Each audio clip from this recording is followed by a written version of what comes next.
ناظرین کرام، یزید نے اتنا بڑا ظلم کیا، اتنا بڑا اسٹیج سجایا کہ کسی طرح اسے اقتدار مل جائے۔ تو ناظرین کرام، 3.5 برس اقتدار تو ملا، لیکن 39 سال کی عمر میں وہ مر گیا۔ کیا عمر ہوتی ہے یہ؟ تو ناظرین کرام، وہ شراب کا عادی تھا، بدکاری زنا کا عادی تھا۔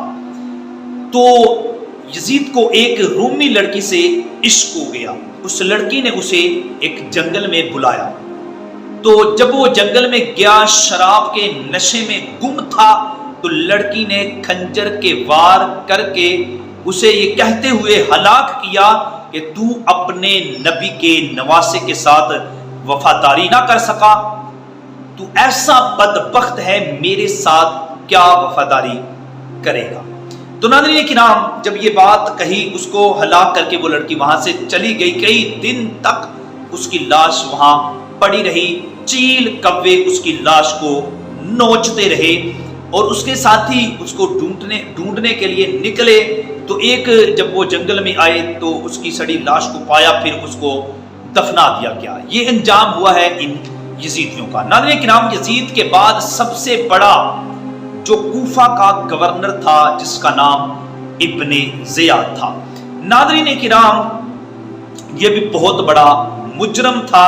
6 برس بعد 10 محرم کے دن ابن زیاد انتہائی ذلت کے ساتھ مارا گیا۔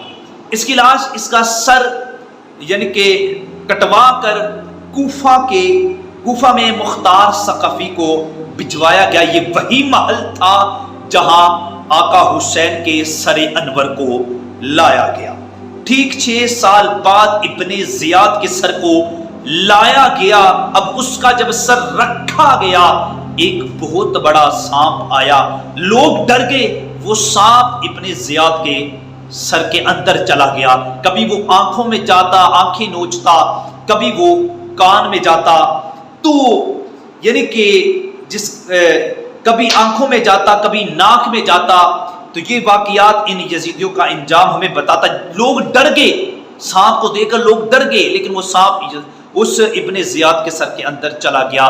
تو ناظرین کرام، جو ظلم ہے نا، ظلم وہ ایک نہ ایک دن مٹتا ضرور ہے۔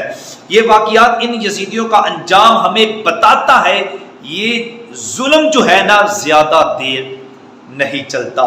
تو اگر دنیا میں آج بھی کوئی ظلم کر رہا ہے، کسی کا مال دیا ہوا ہے، کسی کا حق دیا ہوا ہے، ٹھیک ہے، تو باقی یہ بات یاد رکھے گا، ظالم ہونا یزیدی طریقہ ہے، مظلوم ہونا حسینی طریقہ ہے۔